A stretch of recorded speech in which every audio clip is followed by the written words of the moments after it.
Hello, good morning, and welcome back to Reaper Pro Tips with me, your host, Anne. My brain just totally went off on and those disembodied hands, Quindy, Justin, and John. Every once in a while, the spiel just gets out of control. Good morning, everyone. Yeah, what a day. What a day, what a day, what a day. So how many people do we have? You guys are the special ones. You guys get to figure out what skin tone we use. This is it's all you, man. So I zenith primed her. As you can see, her hat would definitely, block the light to this side of her face. Doesn't mean we can't put, details on there. It just means we're going to be, and I blue tacked everything together to zenith prime it. So I'm going to take this sticky tack off. This is what I usually do. I often, as you guys know, I won't attach something if it gets in the way. So the hat is also blue tacked on, but I'm going to leave that for now because I want to, it'll force me to remember that this side of her face is more in shadow. I don't think I have the olive skin triad crows. I'd have to cobble something together. I mean, olive skin is really just really muted, no red tones, like our girl here that we were doing on my own stream. That's more of an olive skin tone. If you're using the olive skin triad, you're already good.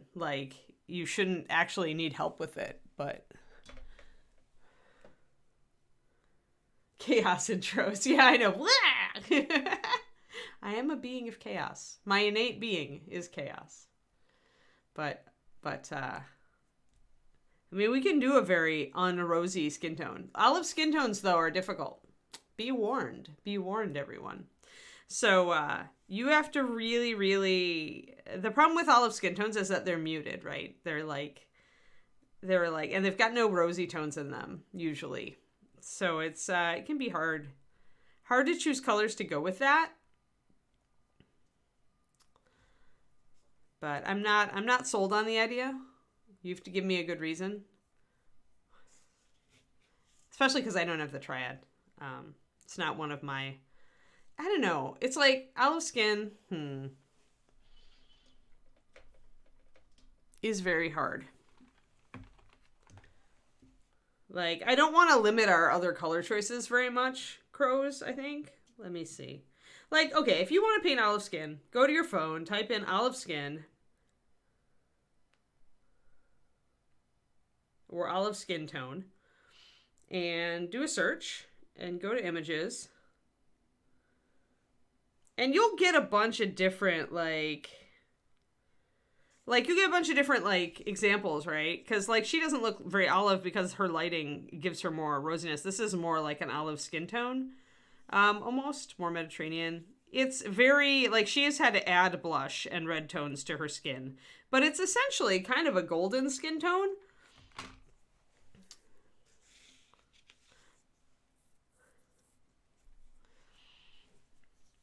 If you do sunburn, you're going to do sunburn over the whole thing, which I'm open to doing. I have done a sunburn skin before. You guys remember the herbalist. But you don't really you won't see any fair skin. You'll just see the sunburn. We just will end up doing a very reddish skin tone.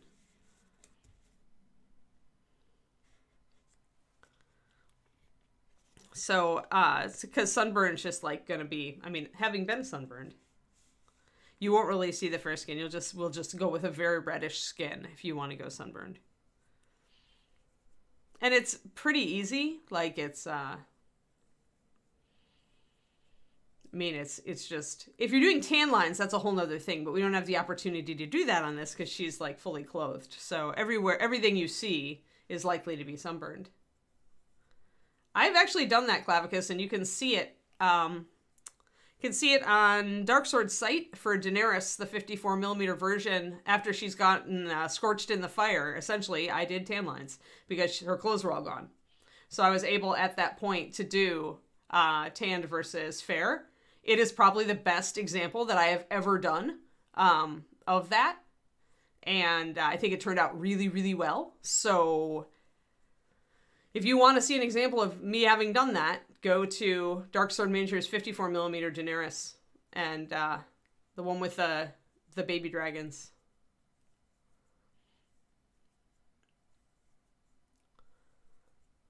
A lot of range of Indian skin tones, but we could do that. Remember, we're building a character here too, so everything, when you choose your skin tone, you're going to choose all the other colors that you kind of going to influence what goes on. But we can make her darker skinned if you want. We could do sunburn if you want. It's just going to mean the skin tone's going to be very red, and that means that we can't use red probably elsewhere on the model. But yeah, we could... Yeah, it's like dark tan. I'm seeing essentially India would also be a dark tan. We have a, yeah, because it's, let me see here. Let me see what I have for colors here on stuff that might work for a tanned. I mean, with tan skin, if I want it to go golden brown, I start with regular tan skin and I add colors to it. Morning, Daffodwear. But yeah, there are very few models where a farmer's tan effect is appropriate, but that Daenerys model that I painted is possibly, you know, the best one. But yeah, so okay, so we've got either tanned or sunburned skin. If we go tanned, we're essentially going very neutral because we're going golden brown. And at that point, you can really go anywhere. You can go with any hair color. You can go with any clothes color. You're wide open doing a darker skin tone. Absolutely fine. If we go sunburn, then we're going to kind of start out in the same kind of area with tan, but then you add red to it to take it into a much redder look. And that is going to be like, if you go real angry with the sunburn, she's going to look weird. Especially when she's got this hat to shield her face, so you don't necessarily go sunburn on the other side. Like, I'm not really into the sunburn thing because it really, it's better if a model is in context, like it's in a bikini. Like it's in a chainmail bikini barbarian, and then you've got the suntan, or the sunburn, sorry. Otherwise, if you just do a bright reddish skin, it might come off as an alien or something non-human because you don't have the context of why she's sporting this amazing sunburn, especially because she's got a big fancy hat on.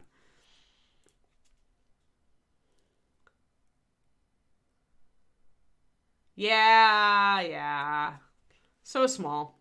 Yep, that's the problem with 28s for me. That's why I like big. That's why I'm painting big.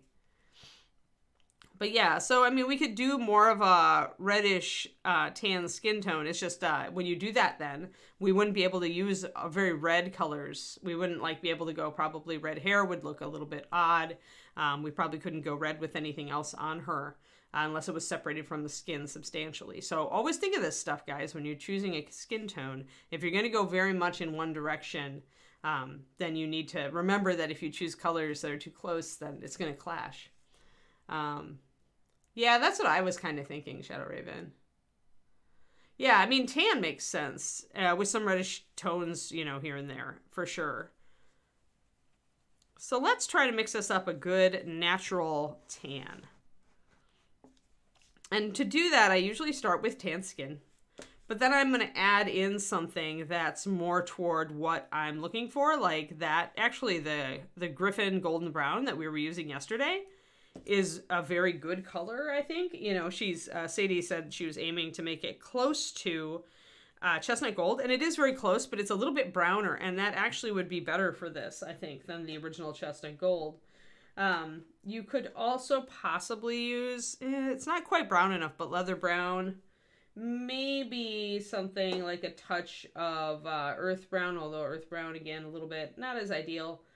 Maybe some, I'm looking through all my stuff here, maybe some harvest brown if it's just a tiny touch. You have to be careful with some of these. If it's too orange, you don't want to push your skin too orange. So you're really looking for kind of something like this that's neutral. Maybe oiled leather would work as well. Let's see. Let's get out a couple of these. Oh, there's my oxide red. It was hiding in plain sight. Silly oxide red. I'm going to move it to where I can see it. Have to keep track of that thing. Let's see here. Oh, another good one to start with, by the way, is if you have it, this is canceled, but it's really a great color to build these skin tones off of, 9249. Doug Cohen in his book talks a lot about sandy brown, and if you look at it, you can kind of see that sandy brown looks like it is a mix of these two colors, doesn't it? Like it's close to each. It's kind of halfway between. It has a little bit more red in it.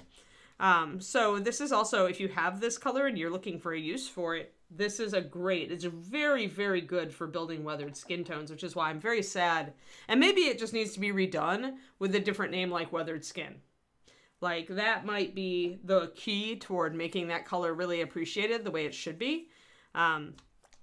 So yeah, so let's look at, now, although that does tell us something, right? That gives us some information. Because it looks like this is kind of a mixture of these two, except maybe a little redder, it means that I should be ready when I do this mix to add a little red to it, probably, to get the color I want. So let's look around. Let's probably use Oxide Red for that, or Rust Brown, or you could use... If you use a different red, it's going to go very pink very fast, whereas if you use more of the Oxide Red as an orangey red, an earth pigment, and so that's why it's really good for reddening skin tones out within a natural kind of way.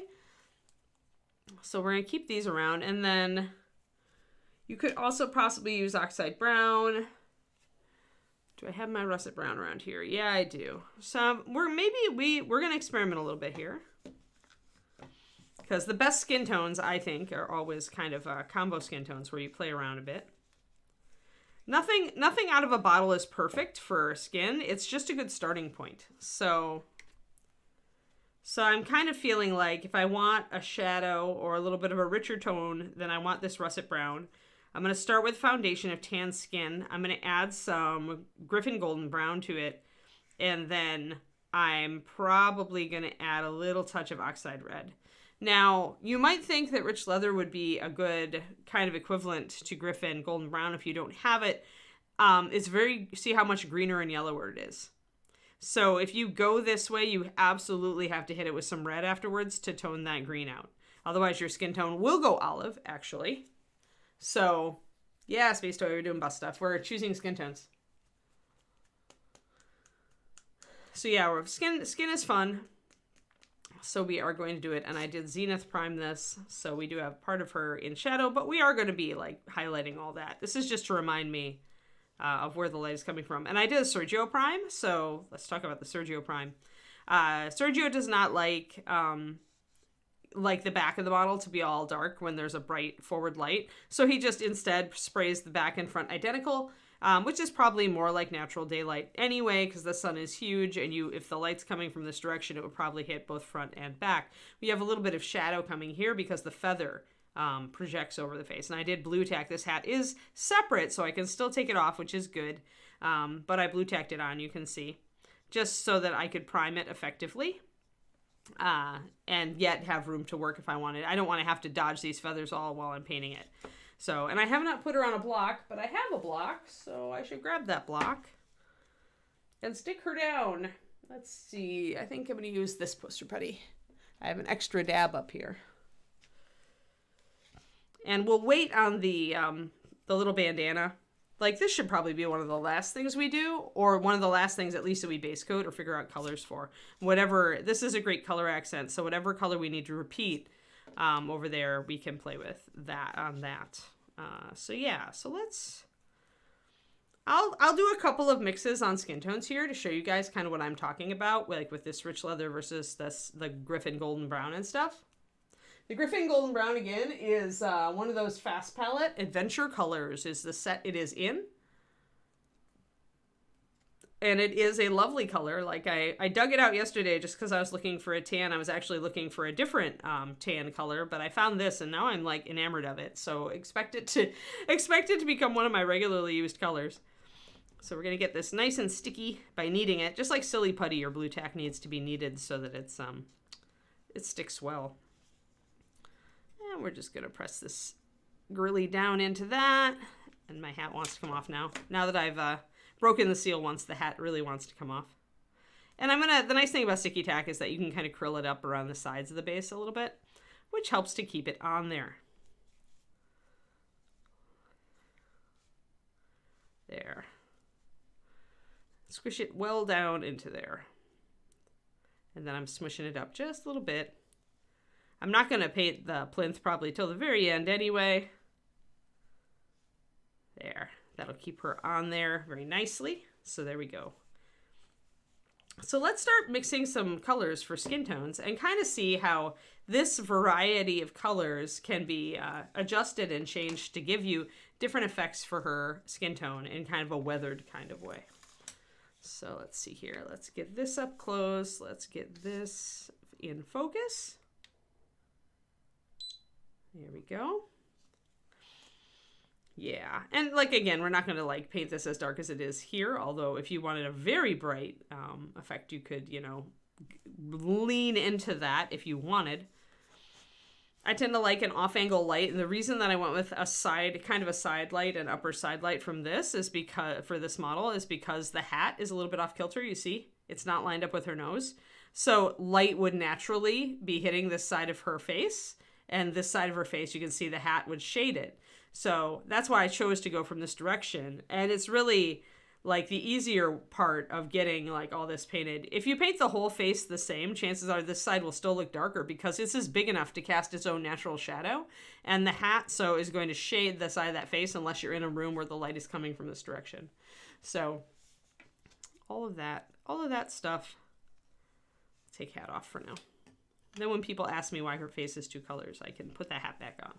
All right, so we're starting with tan skin. We're going to do a couple of different mixes. We're going to start out with 4 drops of tan skin in 2 different wells. And then we're going to add different colors to them to see how those colors shift. And then we're going to choose which one we like better. Or which one seems more interesting. Ah, my tan skin is very goopy and it needs a pokey tool.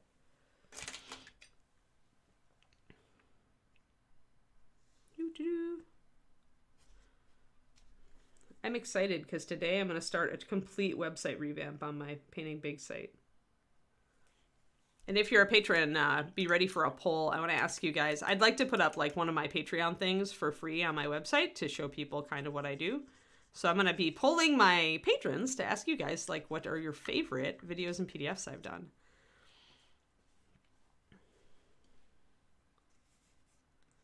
Let's see here. I think mostly videos. Because I don't think I want to mess around with a PDF on my website. Although maybe. Who knows? Depends. And then we want the other well.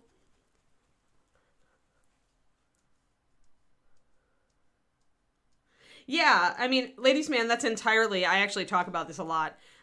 Zenith priming won't stick unless you're just painting with really thin layers of paint, and even then, eventually, you will cover it over. So really, as you paint, you need to focus on, like, your initial coat probably should be thinner so that you can still see your highlights and shadows, and then every additional layer, you should be focusing on that, on emphasizing that difference if you want to keep the effect of your zenith. It is the nature of acrylic paint to be opaque, and so even when you have it way thinned down, after 3 or 4 layers, you're just going to lose the zenith. I do like it, that said, because it can remind me of where my highlights are. So to digress briefly, on my own stream on Saturday, on my own channel, we are using zenith to lay out light and dark. I wanted a strong upfront light. And so what I'm doing then is I'm concentrating on wherever the areas are white, I'm keeping, when I'm underpainting this, we're doing a grisaille with kind of an umber and white. So I'm concentrating on keeping that there, and areas that were black, I'm painting in darker. So I'm directly doing a very fast first coat to kind of underpaint and preserve that so that I can then work over the top of that. The other thing that this does help with, as you bring up, is if you are confused about lighting and you're not good at visualizing it in your head and really seeing how it should go, this can be a good reminder. If you just take a photo of front, back, and sides after you do your zenith, it will remind you about the things that are in shadow and in light. Often I find that zenith priming is not perfect, and so I will go and do a sketch over the top of it to refine it and make it a little bit better, more realistic looking, because you still are just spraying a bunch of, paint particles onto it. It really isn't acting exactly like light. So sometimes I'll do a sketch before if I do those kind of photos. But yeah, so as you say, it's going to get covered up. It's a good way to create a record in photo of where your highlights and shadows should go as you move through the figure. And it is underpainting. So for the first, couple layers, it will definitely make the colors you put, like when I do her face, I'm going to put the same color over the whole surface, but this side is still going to look darker. And that's going to help remind me that when I'm coming in with my highlights, I want to stay lighter on this side and not as light on the other side. So yeah, it's not meant to actually stick, but it can be a good tool to help you kind of reinforce what's light and dark. I also used it on Noli. She's a 3D print because I wanted a light coming from this side, and then I wanted a darker side on this side. So she's in progress still, but having that Zenith Prime definitely reminded me, hey, you need to concentrate on where your light's coming from, and remember that this side is dark and the other side is light. So that's how Zenith can be a useful tool. I think that sometimes it's not communicated well, that, although if you do sketch style, then you're just doing glazes over your sketch or your grisaille. If you're doing that, they're very related. And then if you're just putting thinned layers, you can actually keep a lot of that. But again, it's more of a roadmap. Does that make sense?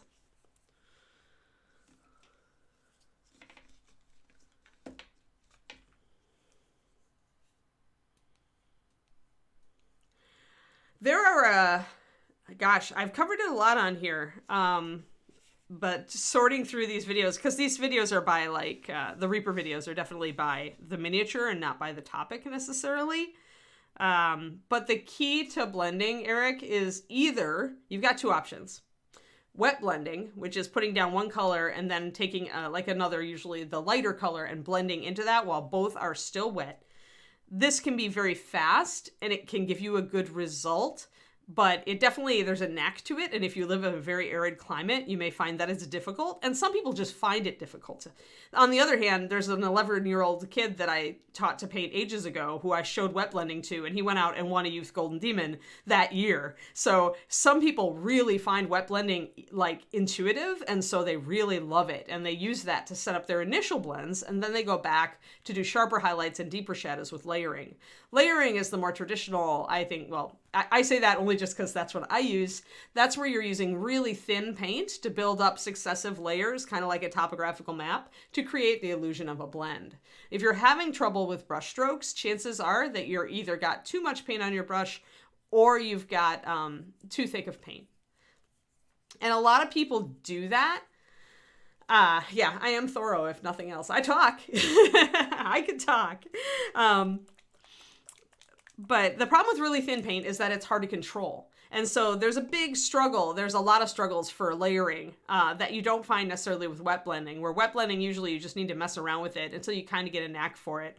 But with layering, you have to understand paint consistency. You have to understand loading and unloading your brush. And that's possibly the most important part, is getting a lot of paint off your brush, and also control, because when you're thinning your paint that much, you are going to lose control of it if you're using a bigger brush. So if you're starting with layering, I actually recommend going with smaller brush sizes at first, so that you don't have to unload a ton of paint off your brush. Because a lot of people, especially when they're starting out, they don't understand how much that is. What really, Eric, if you go to, we have a free video on this. I did it as a class for ReaperCon. It's called Thinning Msp Paints. And I actually talk about all the basic techniques, from washes to glazes to layering, all that stuff. I talk about that on this video, and it's free on Reaper's YouTube. Quindy will come up with the link, hopefully shortly, in the chat for you. There's also a free PDF on my Patreon, which is patreon.com/paintingbig. I have a free PDF which goes along with that class, which just gives you the ratios, kind of the rough starting ratios of paint to water using Master Series paint, because it's the paint line I designed, so that's what I use. But it'll give you those rough ratios, and then watch the video and I'll show you actually how to do it. Which is, I think, the most valuable part, right? Since we're starting this model, I'm not going to get to any really good smooth layering today, or I would just show you on the mini I had. But that's a really good class. It's like an hour and a half class. It's free. Like I said, did it for ReaperCon Virtual Expo when we were still doing all the cons virtual, and it's up forever. It's there forever. So like bookmark it or whatever. You can go back and watch parts of it as you need it. And thank you for the link to my Patreon, Quindy. My Patreon allows me to keep doing all this stuff for Reaper, all these videos, all this everything. So thank you everybody who is supporting me on Patreon. And if you are not yet a supporter, hopefully if you decide you like my stuff, you'll consider it. Thank you. Alrighty, now let's get back to this. We're talking about skin tones. We are designing 2 different skin tones today, and we're going to decide which one we like better. So starting with a base of tan skin, and tan skin 9044 is the most versatile skin tone in all of Master Series paint. You can take this and make it into pretty much anything, except for the darkest skin tones. And that's just because, yeah, I mean, it's a free resource, Eric, so go for it. And if you don't use Master Series paint, when you watch that, keep in mind that Master Series doesn't take as much thinning to get it to the useful level. So if you use something like Vallejo or Scale 75, you're going to have to load even more water in to get it to that point. That's kind of why Master Series was designed the way that it was by me, is that I was frustrated with how much water I needed to load into some of those paints to make them layering consistency or good for glazes. And so I made a paint that was a little bit more fluid bodied so that you could get there faster. So if you use other paint lines, keep in mind you will need to thin more to get good results. There are also different bases that are just better at layering than others. So that's also a thing. I've noticed it when I'm using my tube paints. I use a particular type of artist tube paint by Scale 75, and it definitely does not layer as well as Master Series. So there are differences as well at the chemical level as far as how smooth you can get. But but we could digress. We could go off on the paint chemistry thing, and then I'll just talk all stream. We won't get anything done. So we're using Griffin Golden Brown, which is from a Fast palette, the Adventure Colors set.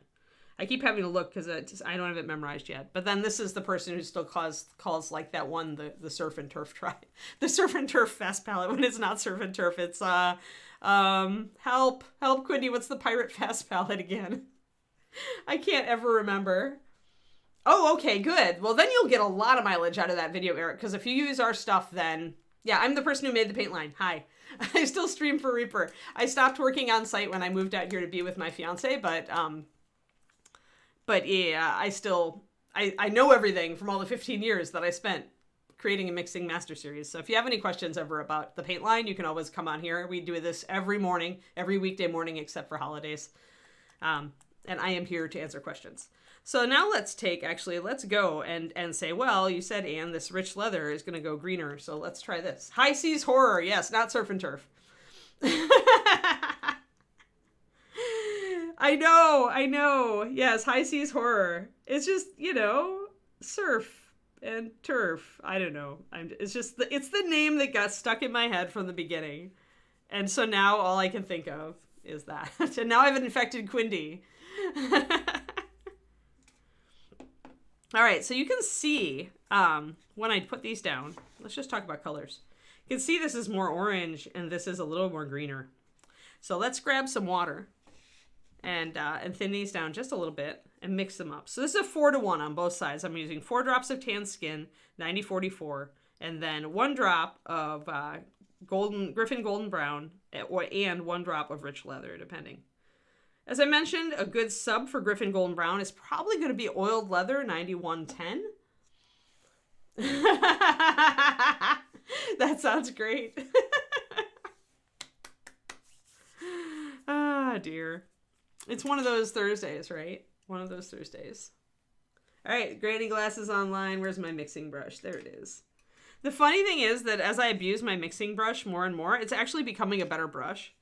So I think maybe I'm just like now it holds a much better tip than it did before I broke it in by completely abusing it. This is a cheap, relatively cheap Winsor Newton Professional Watercolor Sable, which is different from my usual brush, which of course are Kolinsky Sables, which is the highest grade. You can see the Kolinsky there on the tube.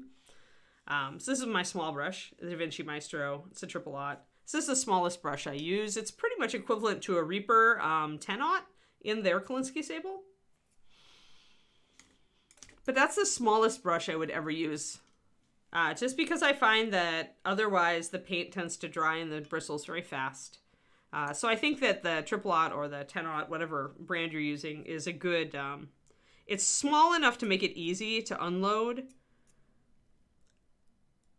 And it's big enough to still retain some moisture in the bristles so that you can get... the paint doesn't dry in the brush as much.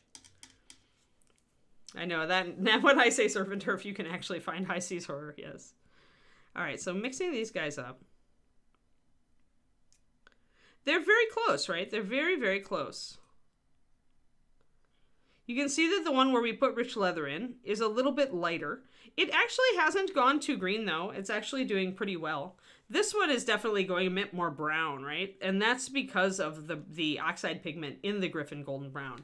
Which is funny, because at a glance, you would think that the rich leather was browner, right? But it's not. This is the cleverness of what we're dealing with. Also, rich leather has a lot of yellow in it, and that's why this is staying a little bit lighter than the other one. So now we're going to double down.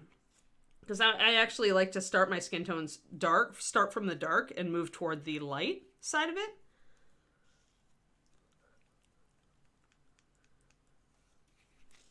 That, I could not survive without my good brushes. If I had done that, Shadow Raven, I would be ordering more, like, immediately and not painting until they got there. But that's me. So another drop of rich leather in here. And that's going to start darkening it down a little bit more. It's definitely going to take that kind of pinkish color out of it. I'm going to actually use my big black base so you guys can see this after I mix it all up, so that you can get a good look at the differences between these two. So let's see here. See, now it's interesting to me how close they are, and yet the differences are still there. So let's grab our big black base here, and sometimes the white balance on the camera with the white palette just isn't going to show you. There we go. But once you put a nice big black thing in there, you can see it. So you're seeing a lot more of a yellow tone here because of the heavy yellow load and the rich leather. Rich leather is actually created in a yellow base, so it has a very high front load of yellow pigment, and it's high density yellow pigment to help with coverage. But it looks darker, but it's more translucent color than the Griffin Golden Brown. So it's definitely, you're seeing the yellow come out here. Here actually is a little bit pinker. Can you see it now? Even though we still have a lot of yellow in this Griffin Golden Brown, it does not have as green a shift as this does. And so you're seeing the pink stay. The more rich leather we put in here, the more yellowy and greeny and away from pink it's going to move. The Griffin Golden Brown will definitely top out at some point, and the orangey color here is going to overwhelm the little bit of rosiness that we have in our tan skin starter. So probably a 2-to-1 ratio is probably the best for both of these for starters if you want to preserve any rosiness here. Now, actually, I'm going to do a really quick mix and show you with the reddish tones, because we'll be using these reddish tones probably for the blush colors and all the rest of it. So let's do a quick remix. And I'm going to use a lot of paint. Except I'm clogging again. So Reaper Pokey Tool to the rescue. But you may think this is a lot of paint just to, explain a point. But remember, each of these bottles has around 350 to 400 drops of paint in it. And so it takes you a long time, even with the way that I use tan skin, which is a lot. It's going to take me a long time to go through this bottle.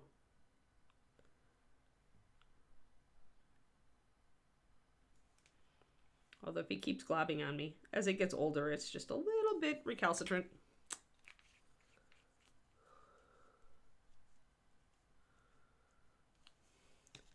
Yeah, it's a good stopgap. It won't be the same as a Da Vinci, but the Reaper brushes are good brushes, especially if you've never used a high-end Sable before. The Reaper brushes are slightly cheaper than the really, really expensive brands like Da Vinci and Raphael that I love so much. So they're good places to start. So now, let's see what we can do. By the way, if you're looking for a starting olive skin tone, this is not a bad bet. the 2-to-1 tan skin to rich leather if the olive skin tones go the way of the dodo. So let's just add. Now, Oxide Red is essentially a clear bright. It's a very highly pigmented single pigment color. So we need very little of it because it is really going to change stuff. I'm going to pop that in there. Let me get some water. So this is a paint mixing course right now, but we are going to put colors on by the end. All right, so here we go. So we can see it. Drop that oxide in. That's going to take it more rosy.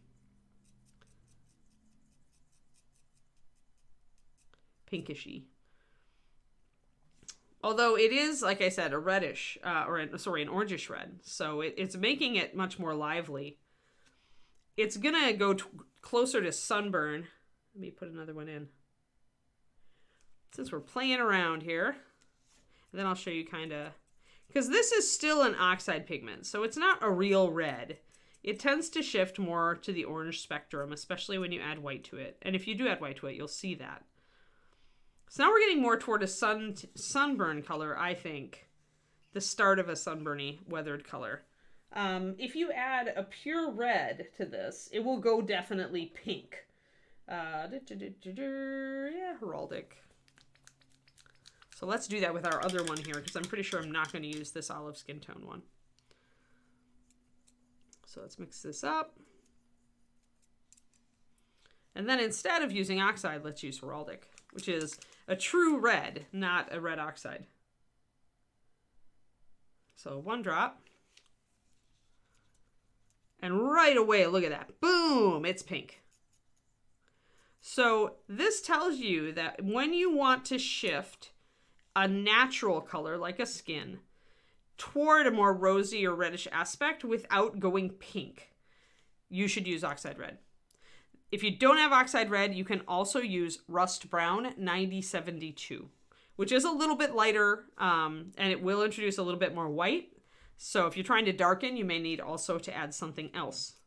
But see that one drop, we didn't even put 2 drops in. We added 2 drops of Oxide Red to this. And it's just that we're getting, it's a difference between a much pinker color and a just much more warmer reddish skin tone. They are in the Kickstarter, Bones 5 Kickstarter, where the oxides are. Highly recommend. Like I said, they're clear bright. All of them are really useful. The brown oxide is really a good replacement for the old HD Ruddy Brown, which was one of the most useful colors that never was used by many people. Because underrated, because we have a lot of colors and people don't understand what the really useful ones are often. Because it's just like we have so many. But yeah, so you see how that, like, if I added another drop of red, we would be really pink at that point. Let's do that. Let's do it. Let's see how far we go. So if you add red to a skin tone, that's actually how I create my blush and lip colors. And I mean real red, not oxide red.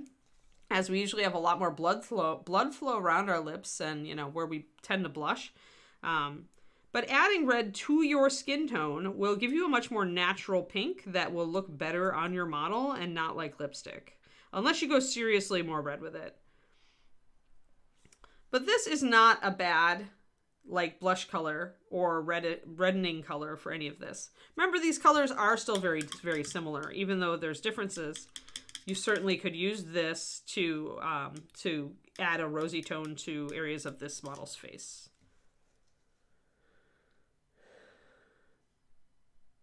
Kickstarter colors in March and April. Excellent. Yeah, if you loved Ruddy Brown, then pick up Brown Oxide. Hold on, where is it? I have it in here somewhere. Oh, well. Oxide Brown. 9333. Pick this up if you loved the old Ruddy Brown. Oxide Brown is even better. It is very, very close to the old Ruddy Brown, but even more highly pigmented, if you can believe that. That was still one of the most heavily pigmented colors I've ever done. Alrighty, so now this is what we're looking at. We're probably going to stick with this. I'll probably go with this for my base color. I'm going to mix a little bit of that into that just to make sure they're close. We've got kind of this tanned color, so I might actually start there. Just loading a bunch of water into these. At this point, these are each at least 8 or 9 drops between the paint and the water. And when you're using a well palette, this is about how much you want each well filled. If you have this, then you can easily work for over an hour without your paint drying out. I see. Okay, so the oxides will come out. Oh, the next 4 months. Well, good. Yeah, so you guys need to buy the heck out of those so that they stay in print. Remember, Ed has been waving around threatening gestures about, you know, changing the paint lines. So you can assume nothing. And if you buy now, you will pump up the sales numbers for these paints that are very useful. Or buy when they come out, I should say. So when you buy them, use them, get to love them, tell all your friends about them, paint minis using them, and then when people ask you what you used, then you can, you know, plug the color and get another sale, and it all stays good. All right, so let's just actually, since we're messing around, let's add some russet brown to this olive color just to see how that affects things. Now, russet brown also has a heavy amount of yellow, which if you remember, we created this by using rich leather, which also has a super heavy load of yellow. So this is going to take us very much away from a reddish skin tone and more toward a golden brown skin tone. So 1 drop of russet brown just for giggles. Oh, I had a little bit of a tendril.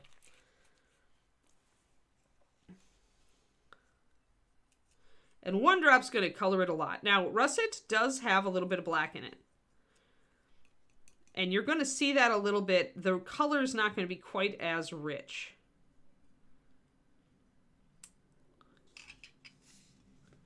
So that's what we've got. That's what we've got here. And to be honest, you could use this as a shadow for that, and that is a blush color, and this is a highlight. And you'd probably be just fine. Quindy's awesome. Quindy always knows. Quindy knows all. Quindy's probably more organized than Reaper. Look out, Quindy. They'll offer you a secretarial position. I guess you're already our stream herder, so. Yes, this is the bust from ReaperCon. And is the bust available? Sorry, I've asked this before and I've totally forgotten at this point. Hey, it's time to paint now, guys. Now that we've got all these beautiful colors all mixed up, we can paint. And I'm going to remind you real quick, let's make a little card. Let's do my thing where I grab a little watercolor card and make swatches. So when you do something like this, you really want to know how you did it. You might think you will remember. You might think taking a picture with your phone will be fine. You will, don't believe it. Or maybe if you're very good, if you have a very good phone memory, or if you put a little card in the photo that says the ratios. But so I'm gonna go and put these guys down. So I've got these little watercolor trading cards. They're artist trading cards. They're watercolor paper. You could probably use Bristol, but the watercolor's a little thicker, so I like it. Oh, it's sold out. Bust was limited. That's a bummer. Well, anyway, this can be used, even if you don't have this bust, the techniques that we're going to be using on it are useful for any bust. So busts are great that way. And then this one. Now you can really see how much redder. This is the one that we put the oxide red in. And then we've got our blush color.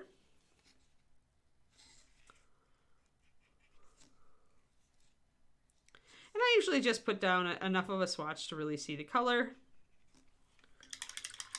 And then our shadow.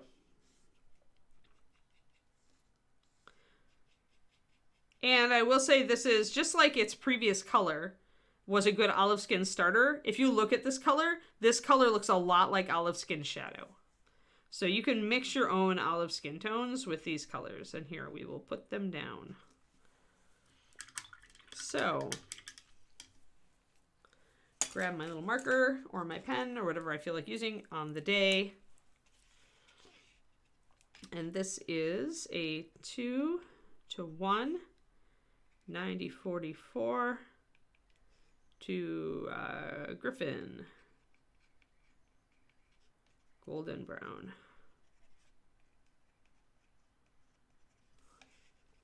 And the one above is, I'm actually going to amend this. It's 4:2.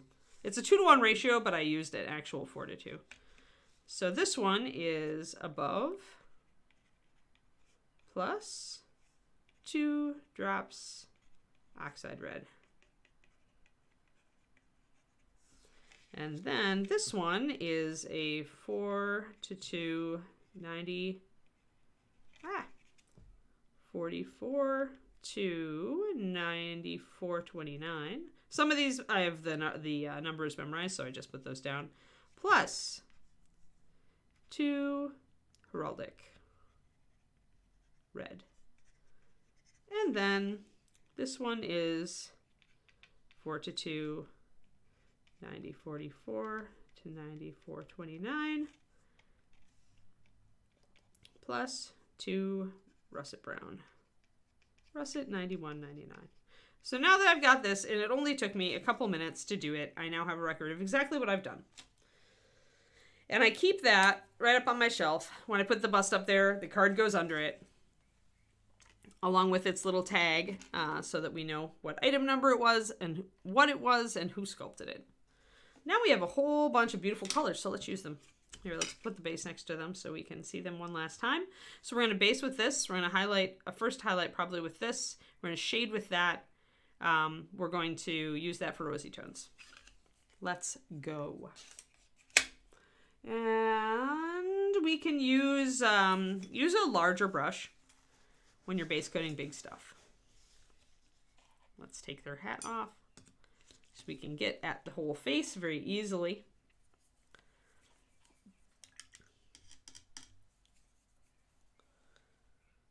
Hadn't missed what, Coobs? Oh, yeah. Some of the colors from the Kickstarter remakes of old colors. Yes, Quindy, correct. Bruce Purple was a long time ago color that I've always loved and had a chance to bring back. Ashen Brown was an HD color that was canceled and that everybody howled about. So we brought that back. Carnival Purple, one of Michael Proctor's favorite colors, very much like Clear Purple, but warmer. So in some ways a little bit more useful for like things like shading skin tones or warmer colors. Let's see. The Wild Violet is brand new. The Rich Indigo is possibly one of my favorite HD colors that was canceled. It's a beautiful color. Use it, please. Give it a try. It's wonderful. And then the Black Indigo was a previous ReaperCon color that I adored and wanted to bring back into the real line to give it a chance to sell bajillions, because it should. It's wonderful. So all that. Ta-da! However, the Leaf Bud Green, Orchid Purple, and Lotus Orange are brand new colors and also very cool. And I've been wanting something like Leaf Bud Green for a long time for organic greens. Really good on Rangers and stuff like that. I'll probably be doing a Patreon PDF on it at some point. And then the last one is the Oxides, which are essentially clear brights, but with the oxide colors, so earth tones.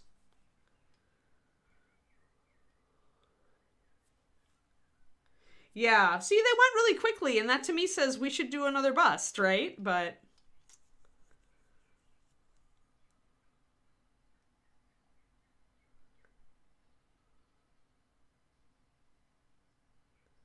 yeah, always keep an eye on the stores. On the store during ReaperCon, they almost always have extra stuff.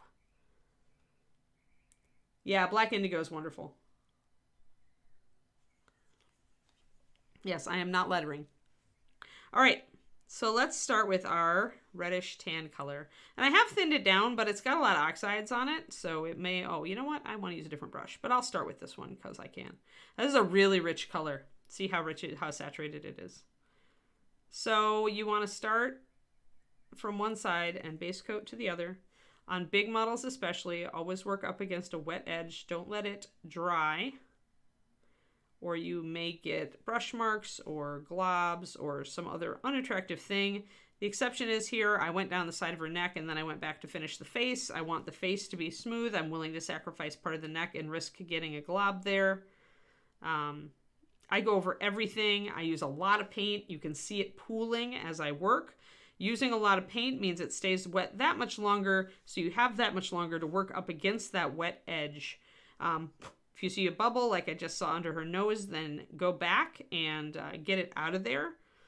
You can if you see like a hair or something, go back and kind of scrub at it. I usually don't sweat a lot of pooling paint at this point. I just let it go because I know that since I thinned this color, it's going to be just fine. It's not going to like do anything weird as it dries. It's just going to be a little thicker there. And I'm not going to be worried about going over the lines a lot because I'm going to be painting over this stuff anyway. So if I get a little paint spilled on it, then that's going to be, yeah, that's the problem with being close, is that you easily get out of frame. It's why I don't zoom in a lot like that. I'm going to switch to a brush with a slightly better tip so that I can go a little bit more precisely. Lately, I've been liking my miniatures series Escoda for that. It's a wedge-shaped brush for these big models. It still has a really good tip, so for these big models, I find that base coating with it is actually pretty good. I like the control that the shorter brush gives me in this instance, and the ability to push the paint around a little bit more without bending. Otherwise, I don't normally use the wedge-shaped brush for much else. And we do not have an ear on the other side. So we actually have very little skin tone on this model. So we're going to let that sit. The downside of using a lot of paint is that it will take a little bit to dry, but that's all right. Notice how you can still see a bit of the difference between the light side and the dark side. We are going to do another coat on this. I always do 2 thin coats to get a nice solid base coat. And when you do that, you are going to cover up your zenith, so kind of keep it in mind. If we do decide to preserve our zenith, what we want to do is actually start on this side with our original color, but use our darker color here, our shadow, on the other side. Maybe we put our second coat on with that. It's a little less risky. Once you have that starting smooth coat down, it's a little less risky to do something like that, like wet blending over the surface.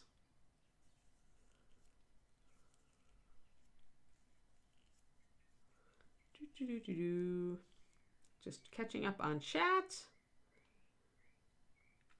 Yeah, I mean, I didn't have the ones Julie did for the stream, and I've already painted one of those anyway, so I was like, it was either the elf dude she did or this one, and I had 2 copies of this one from ReaperCon because David didn't want his. So then I was like, all right, cool, that gives me one to do on stream and one for me.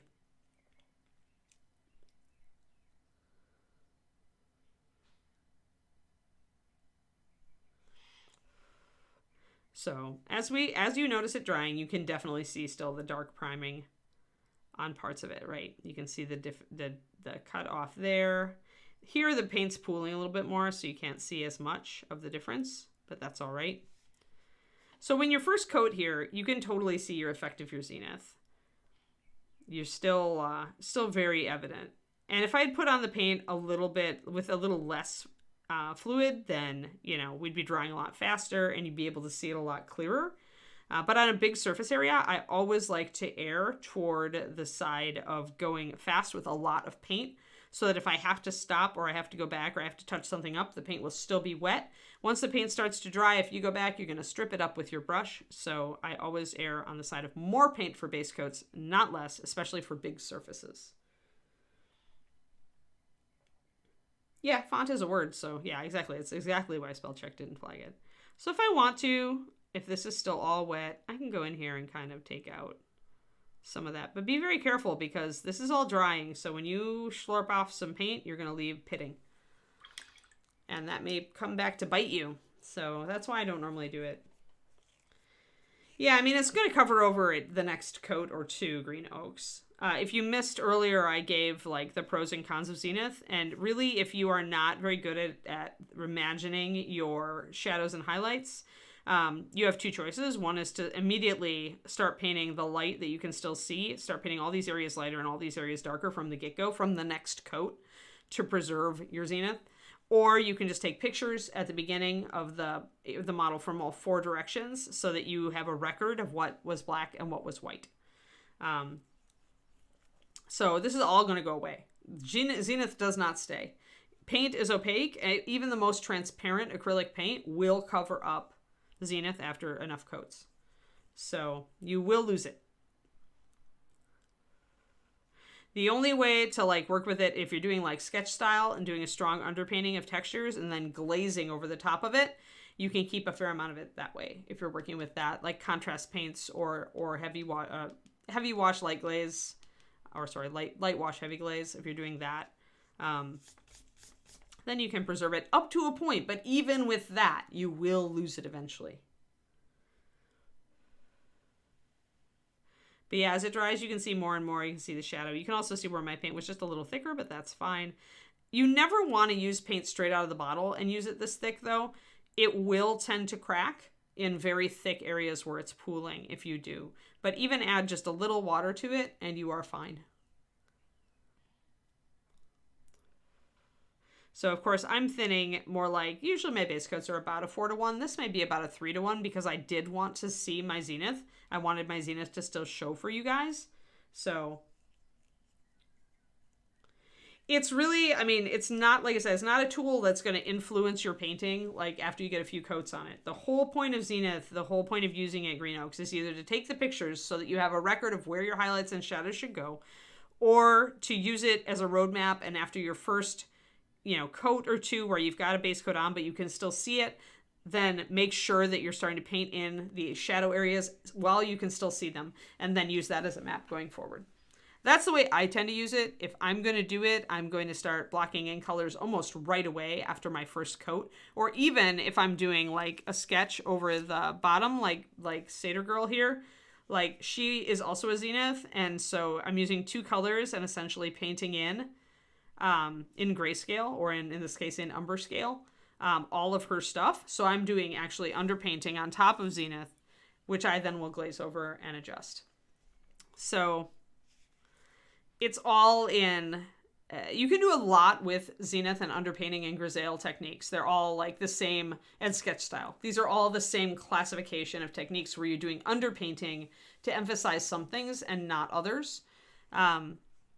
So they're all kind of the same, and the results you get out of it really depend a lot on your paint consistency that you want to work with, and the techniques that you tend to be drawn to. The Forest Demon Girl is something I started on my own stream, which I do on Saturdays on twitch.tv/paintingbig.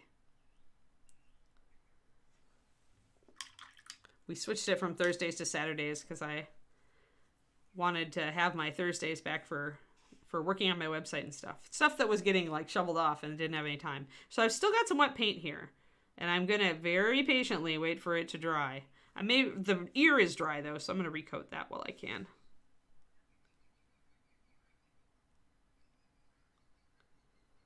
Because I know the ear is more or less gonna be kind of the same as the hair around it. As you get better at envisioning where your shadows and highlights should fall and kind of taking cues from the way that light falls on the figure naturally, you'll need the zenith less. But I still like it, as like sometimes it gives me ideas for a particular type of lighting, or like in the case of Forest Spirit Girl, like making an effort to keep her face as white as like the top of her horns and her hair were, to keep it that light. It's a good reminder to make me push. So, thank you for the shout out, Quindy. Yeah.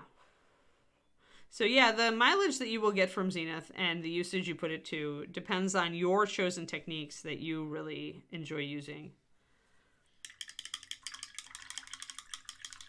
All right, so while I am here, my eyes are drying, but I think I can actually bring in some walnut to line them, so I'm going to do that.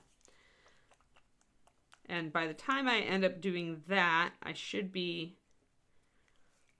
in a position to start blocking in some shadows. So I fill in the sockets of the eyes with a dark brown so that I can get that line around them that will help define them.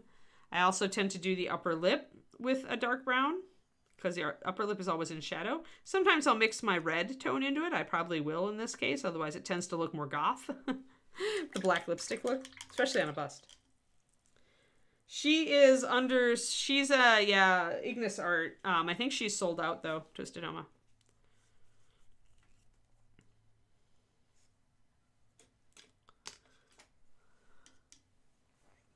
If you go watch my VOD, Twisted on my Painting Big Twitch from this this past Saturday, I'll talk about it. I show the packaging and show the logo and all that. But I won't do that here because this is a Reaper stream. So I'm going to switch to my real brush. Haha, my Da Vinci Maestro Series 10, size 1. Not in the mood for the Raphael today.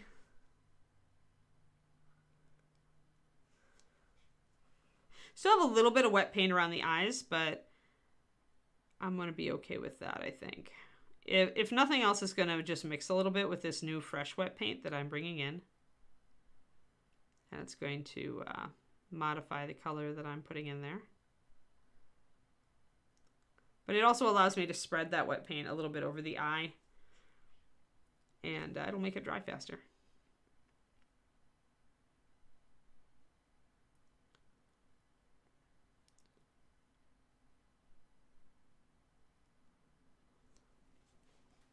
So not too dark, but decent. Yeah, if you're curious about the model, I talk a lot about the model on that. And also we're using Grisaille, which is something that Rhonda Bender, who does our Beyond the Kit stream here on Reaper, talked about in a blog entry not long ago. Grisaille is a classical art technique, which essentially means painting grayscale underneath before you put colors on the model. So it's zenith lighting is kind of a form of Grisaille. A very quick and dirty form of Grisaille. So I'm going to move my bust around so that I can get at that other eye comfortably.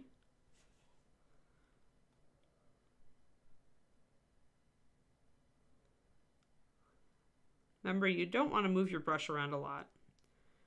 You always want your brush to be coming in from a comfortable angle in your hand. You never want to contort your hand. So always move the model around so that your brush hand is in a comfortable position, and you will find that you get better results. You're also going to improve your brush control a lot faster if you do it this way than if you try to always contort your hand and move in a position that isn't comfortable for you. Yep, I missed a spot under her chin now. See, this is why you always look underneath. But that's okay because we're probably going to be painting over that with shadow. So I'll just block in a little bit of that. Now that this area is dry under the chin, I can get away with that. And one thing I'm seeing is that this shadow color is probably not dark enough underneath the jaw. But we'll see, we'll see. So yeah, always move the model around. This is why we have it stuck onto a block so that I can move it easily. Rotate it in my hand and generally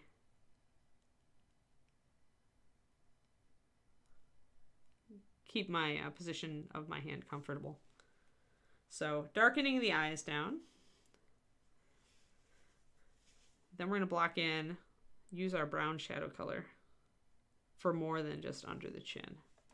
But again, when you want to come up here, if I see that I've gotten some color onto her headband and I just want to correct that right now, I can do that with my walnut. Walnut's a good solution for this. It's very high coverage even when thinned, so it covers things very easily, even when it's fine details like lining. It makes a very solid line, so you don't always want to use it for lining, especially on a bust like this, because when you are dealing with a bust, you're often going for a more natural kind of look. This bust is sculpted very cartoon, very like her features are very exaggerated, similar to a 28mm. And so for her, it makes sense to paint her maybe a little bit more in cartoon style. Although you could take her very natural as well. You could just push it that way. It is totally doable. But there are definitely like differences if you look at the very exaggerated features here versus the much more natural. See how much smaller the eyes are, how much smaller the face is. So you definitely can see differences in style, right? Because every sculptor's got a style. And some of them switch it up depending on the scale, and some of them are more like just organic and this is their style. You can always recognize it. I think maybe Christine Van Patten is like that. And actually with this bust, I'd say Jean, definitely both of those people have very strong style no matter what scale they're working at. But there are some sculptors who do change up their style a little bit depending on the scale.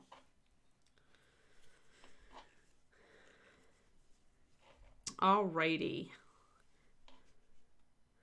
But yeah, if I notice that my skin tone has crept onto some of this other area, I will clean it up a little bit at this point. I want things to look neat.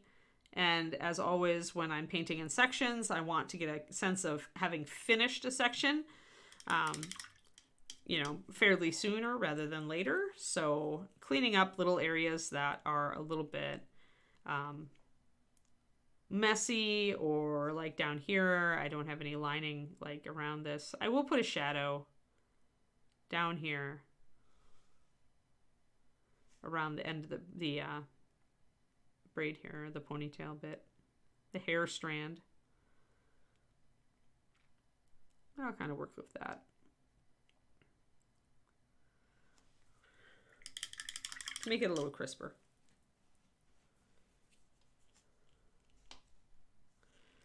Depending on what you're doing, Max. I started with Zenith, as you can see.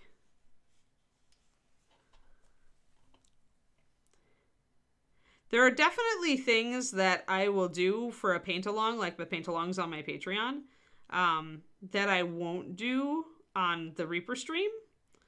You're more likely, like, I'm on my paint-along, I usually try to simplify things a little bit more. Whereas here, I could do some really fancy stuff, and you might find it difficult. It depends. I don't know. I don't know what your level's at. Just a fair warning, though. All right, so now the next coat's going to cover up the Zenith. So I'm going to take our darker color down here, and I'm going to use this for a shadow. I'm essentially going to put in my second base coat over the shadow area, just with this darker color. So, and I'm going to use a smaller brush this time, but I'm going to move fast, and that's your options. I'm still using paint that's fairly fluid, but I want to be a little more precise going around the eye. And I'm starting from one direction and I'm moving across the model. Always super important for base coats. I did put up my new public series is starting on my YouTube. I did put up my first fundamentals of mini painting video, and it is on base coats. So if you did not see it, or you're not a Patreon, you can go over to my YouTube and watch that for free. It's essentially starting out a series of short videos that are addressing just really fundamental stuff with mini painting. Stuff that maybe I don't want to cover again for the Patreon, but that I feel like is useful to everybody out there. I have covered various stuff like that on Patreon before, but I thought I would like to kind of offer something up on the YouTubes. All right, so we went darker. You can see that we went darker with that. Now we're going to take our original choice of color and come back on the other side. Just going to give us kind of a weird two-tone look, but that's kind of what the Zenith looks like. Oh, I blurfed a little. That's all right.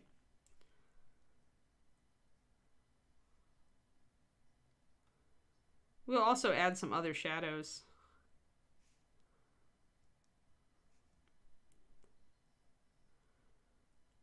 So again, start from one side and go across or down. And I'm going to cut off at the chin there, grab the under color that I was using, which is also the one on the off side of the face, and reapply it. Do a little bit of blend at the jawline.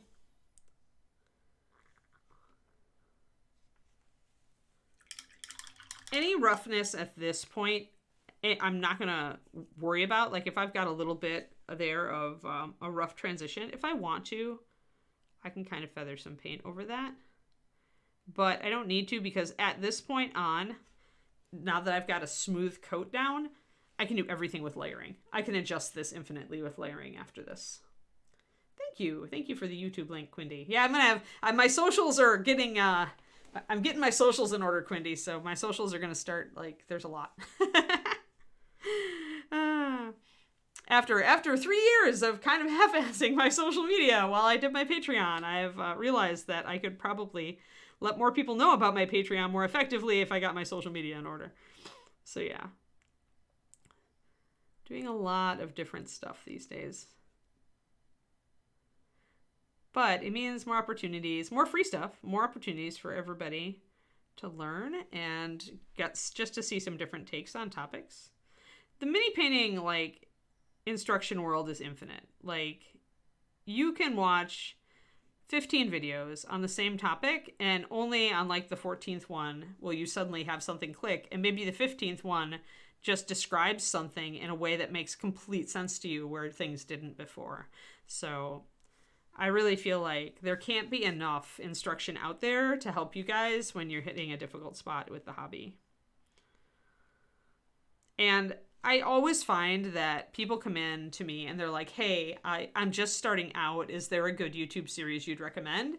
And I really don't know that there is. And so I decided to make one. The next one will be on washes. And actually it was when I outlined it the other day, it was more complicated than I thought. So I'm taking our shadow color and I'm putting it in there between the breasts because there is a slight shadow there. Again, everything, once I've got that smooth coat down, everything else I can do with layering. I can correct infinitely with layering. So I don't have to sweat it after that first smooth coat. I know that I can fix anything. But you want that really smooth first coat down on your model so that you can work after that. You've got something you can work with.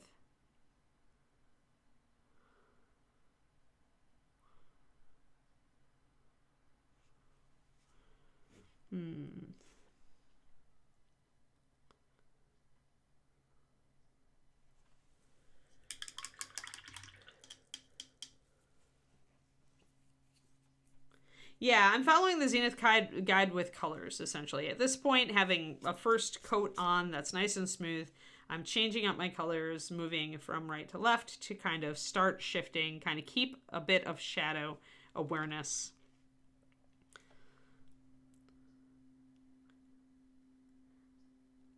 I find Zenith fun to work with. I really enjoy underpainting. I use underpainting a lot as I go through the model, not just at the beginning, but I use underpainting throughout my painting process, continuing to apply layers of white and use them in various ways. Underpainting is super fun. It's how I do a lot of textures and freehand. So just clean up my little blur from before. Now another place I want the shadow color is under her brows, where you can see the Zenith still because I didn't cover it up. And that was on purpose because I knew I was going to come back with this brown.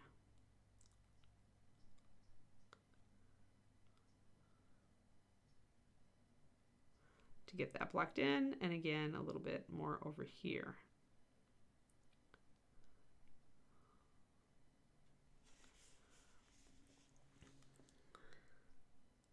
So that keeps us a little bit in shadow on that side, and you can see the difference.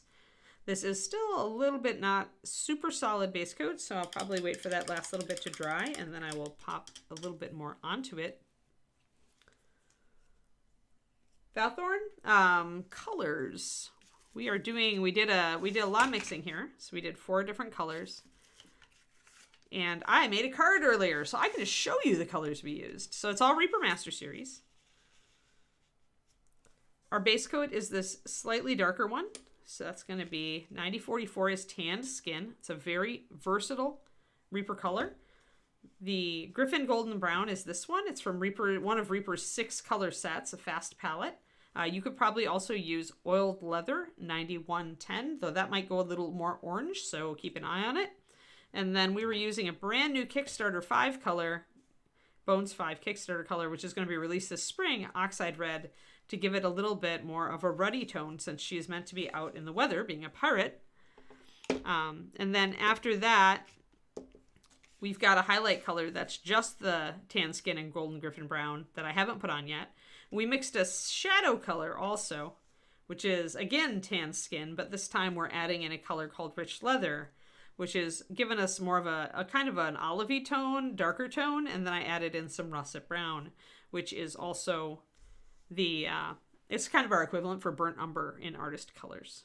So the whole point of this, since this is the first bust that we've painted on screen, is not that I wasn't going to use a standard triad. I was going to talk about mixing your own skin tones and how colors react with each other when you're mixing them with skin tones.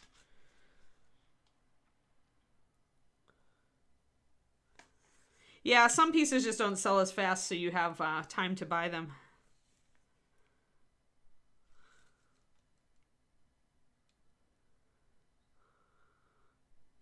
As far as what Quindy said.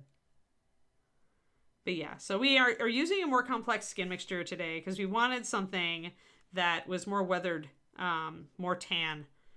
But if she started with a fair skin, then chances are it'll have a reddish hue to it. And this is a pretty good tan color.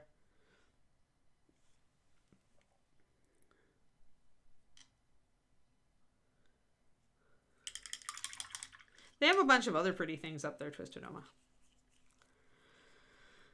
But yeah, so that's what we're doing here. And then we're kind of going along utilizing some of the other colors that we've mixed up. So I want to hit this here. So let's use, let's block in that dark shadow again. Like I said, we're a little irregular on this side of the face. So I'm going to take this, the brown color that we mixed, the one with the russet brown in it. And most of these aren't too bad. They're like 2 or 3 color mixes. Usually I tell people to stick to mixing 2 colors when you're at the start of your painting journey.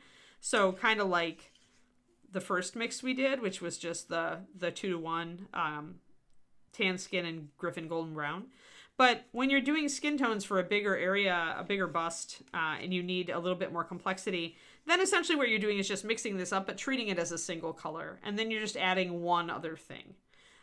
So like you're adding some oxide red or some heraldic red or some russet brown to that. So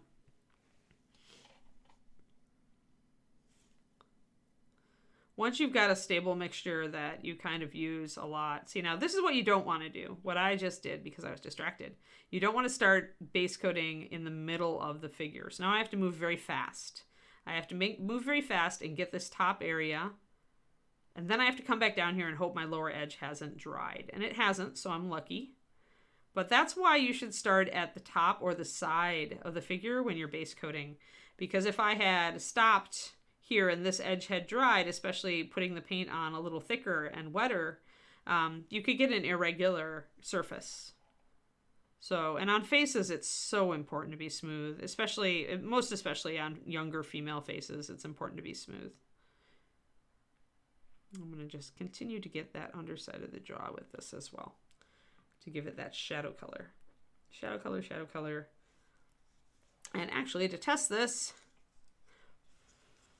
though it'll become more so as it dries, pop on our hat.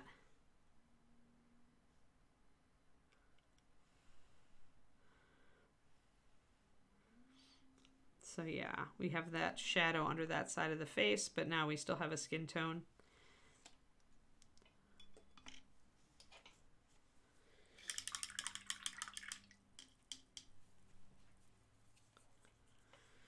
Yeah, it's pretty cool, Crows. It'll be interesting to mess with it as it continues. So one thing I do need to do is I need to take my shadow here and I need to get the other side of this. Just a little touch. I also need to get the underside of that lip. Remember, I said I would go dark with it. So I'm going to grab some of my walnut brown here and some of my red. I'm going to mix a dark kind of pinkish taupe, which is almost the color that the lip looks right now. I usually will just do a little spot mix for this sort of thing where I only need the color for one little area and it's easy to remix. I'll just mix it on the top of my palette. I'll add some water to it there if it needs it. You want that underside of that top lip to be dark. It always is. If you look at my face, the top lip is always dark. It's always in shadow. Because if you look at it from the side, the light is coming from above, then this lip is always turned down and inward, so it's always going to be darker, whereas the bottom lip sticks out. I will add a little bit more pure walnut at the line of the mouth, so like that recess, like way back between the two lips. A lot of people forget to do this. It's very important, especially if you're trying to convey a given expression. So if we wanted to, we could make her frowning or we could make her smiling. She's got one of those neutral faces. Suggests that she's maybe smiling a little. So it's a little easy to take that edge of that mouth up a little bit and accentuate that smile. But you could also have made an effort to turn it down a little bit to make her look more serious. Neutral faces are fun to play with that way. You can't make them extreme, but you can create a subtle expression shift.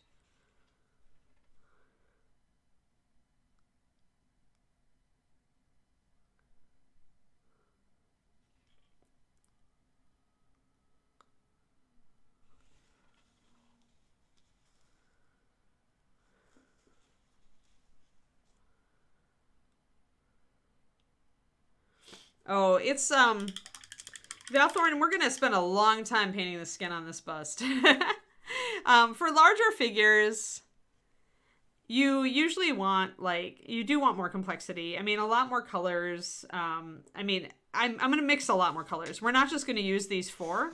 There's going to be at least 3 sets of highlights probably, and there's going to be another darker shadow. So, and maybe even a little bit more of a redder color for the lips, and I'll use this color for the blush. So yeah, there are going to be a lot more colors. It's just this stream is only an hour and a half long every day, so I try to kind of segment it out. But larger models, I mean, you can paint them very simply. I mean, if you look at any of the statues, like statues, superhero statues, you know, the various statues that, like, I have some from Overwatch that are up behind me. I've got a Widowmaker and a Tracer up there. You know, those are pre-painted and they're block painted. They're very simple, but they look really good because they're big, so they cast their own shadows. Busts are like that. This model is not so much smaller than, like, Widowmaker or Tracer. I can't really grab them because they're heavy, but... So she will cast her own shadows. And so if you paint her very simply, even if you just left it like this and just did the eyes and the mouth, it probably would look great. But if you want to take busts to the next level, then there's room for you to do a lot more to them. So it's all in your goal. If you're just trying to paint a bust to get a try at it, painting it simpler can be a good way to get into it, to get your feet wet. And you'll still probably end up with, as long as you're neat, you're probably still going to end up with something really nice.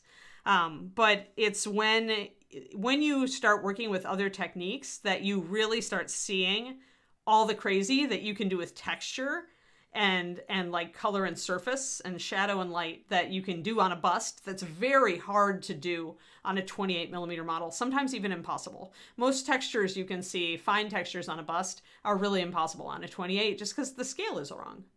So like if you look, you know, she's very simple. She looks very nice. Mr. Grumpy here, he has a lot more detail packed into him. And if you get closer and closer, you can see that his eyes are really realistic. You know, he's got texture on his skin there and his wrinkles and stuff. You know, he's definitely like a whole different like level and style. And like the fur and like the textures on the linen on his cloth. And then the breastplate, you know, go over the top with dents and corrosion and oil and grime. So you can, busts are awesome because you can do that. You can't do this to this level on a 28mm. It's the wrong scale for it. So that's like the superpower of busts, but you don't have to do that. You can paint them very simply and still get a good result. Does that make sense? All your choice, how far you want to take it.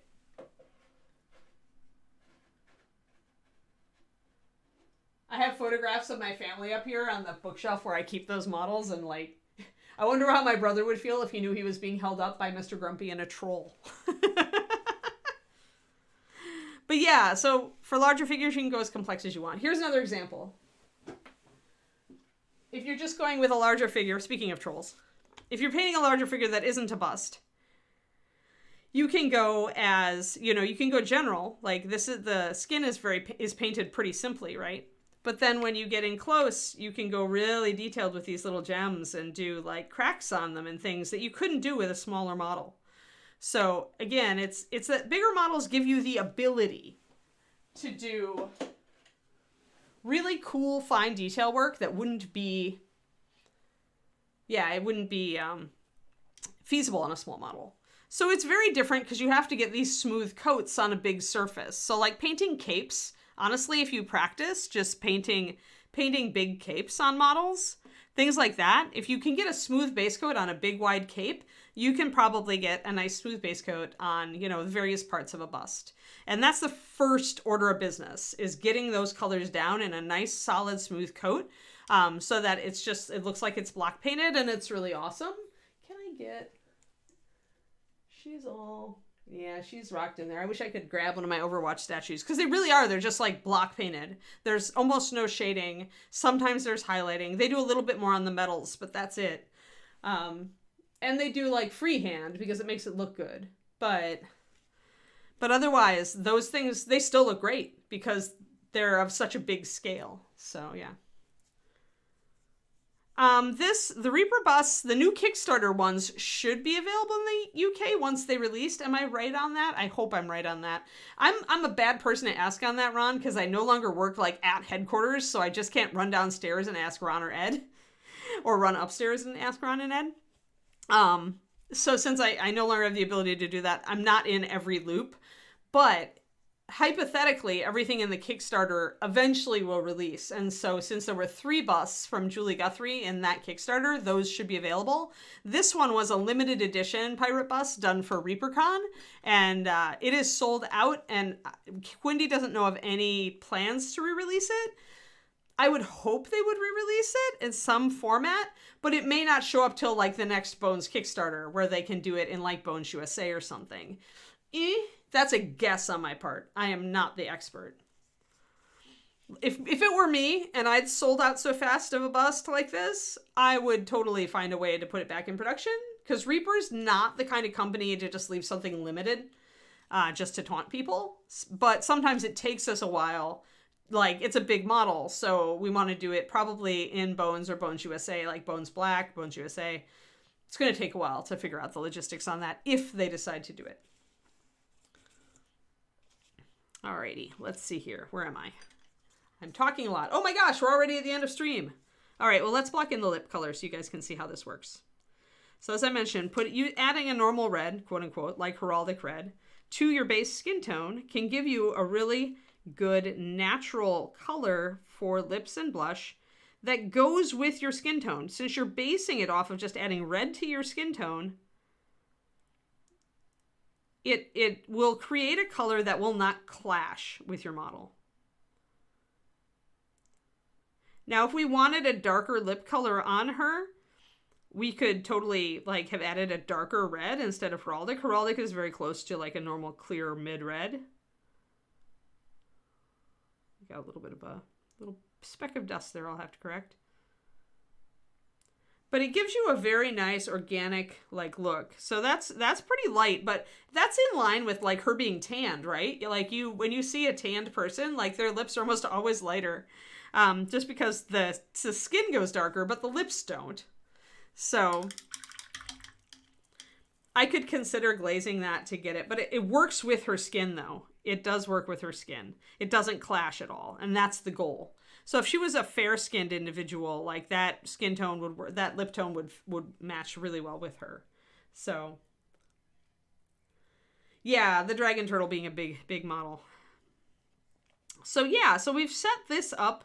We've got the darker shadow here. We've got a shadow under the jaw. We haven't really tackled a lot of the chest area, but that's cool. Or the ear, but we can work more on that next week. So this is a 6 model rotation. For those of you who are new, we do a different model every day, and we've got a 6 model rotation. So this model will be on again next Friday, I believe, is the way that it will work, or the way that it should work. And what we did today is we created a palette for a tanned, weathered skin tone with a little bit of reddishness to it, just to show like being out in the sun, but not too much.